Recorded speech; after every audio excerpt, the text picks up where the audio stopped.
Hey guys, this is Rose Ramandi from Perfected by Blood Ministries. I was actually studying the book of Revelation and I wanted to quickly share something amazing here with you, and hopefully in time I'm going to go deeper in it. In Revelation chapter 4, it's talking about how John saw a door that was open and he entered he said, I saw the door open in heaven, and then he enters and all of a sudden he sees a throne. And if you go just a couple of verse before that, in Revelation chapter 3 verse 21, Jesus is talking to a lukewarm church and says, to that church, to him who overcomes, I will grant to sit with me on my throne, as I also overcame and sat with my Father in his throne. And all of a sudden in verse 4, chapter 4 verse 1, so John enters that open door and he says someone sitting on the throne. If we look at verse 2 in Revelation chapter 4, it says, immediately I was in the spirit, and behold, a throne set in heaven, and one sat on the throne.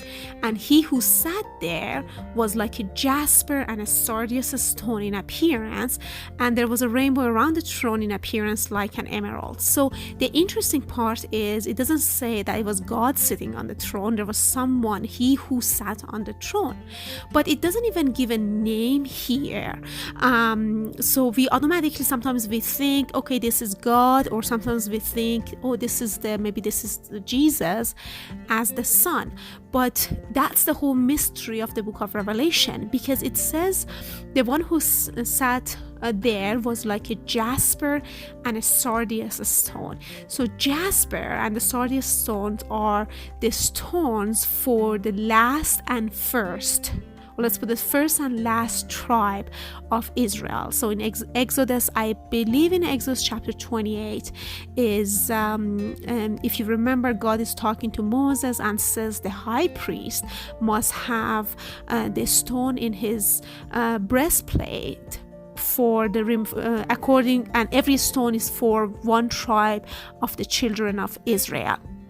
And so there were like 12 stones for the 12 tribes of Israel. Now the interesting part is jasper was the stone for the tribe of Benjamin, and the sardius was the stone for the tribe of Reuben.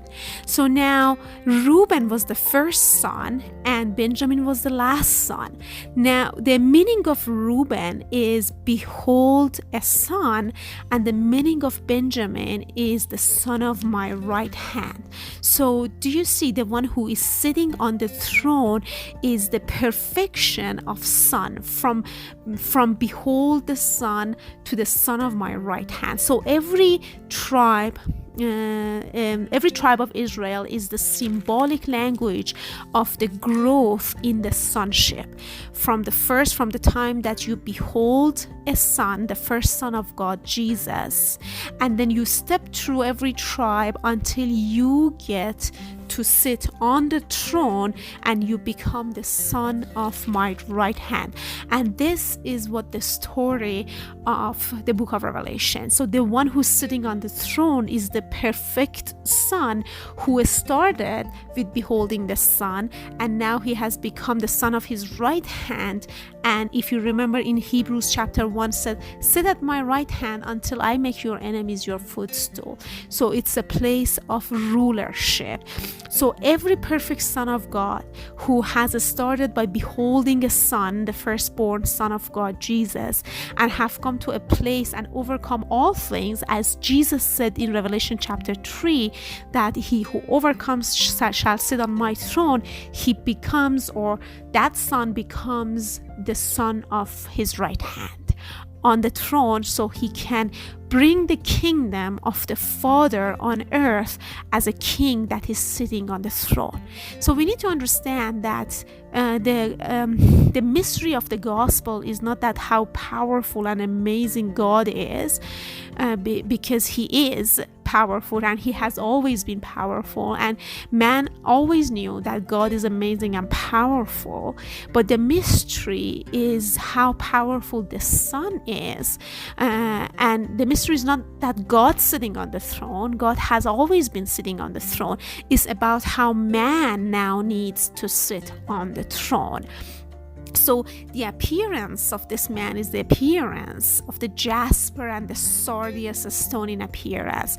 Behold the son to the son of my right hand. And that's the story of the book of Revelation, is the working of God in every son of God, so that he can bring every person from beholding the son, how powerful and amazing the firstborn son Jesus is, to bring us to the perfection of this journey, which that we become that the son of his right hand. So in another way of saying is, the book of Revelation is the dealing of God in the heart of every man to become mature and experience the maturity of the sonship in every chapter, until you become the revelation of Jesus Christ on earth, until you become until basically the gospel that's going to be according to you, the gospel of Jesus Christ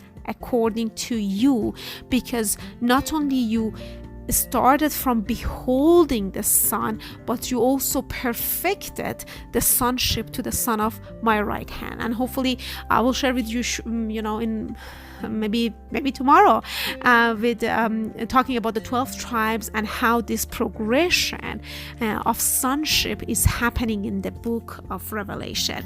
It's just so powerful, and I just love it. Okay, so bless you everyone. Thank you so much for joining me again this today. And I do recommend and encourage you to read Revelation chapter 4 from verse 1 to 4, and just maybe dive deep and just make some studies on the Sardius and Jasper stone in the Old Testament, and find them in the temple and how God instructed them. And it's just going to be amazing. I'm sure a lot of new things is going to open up for you. Thank you, and bless you. I will talk to you tomorrow. Thank you so much for listening to this episode of my podcast.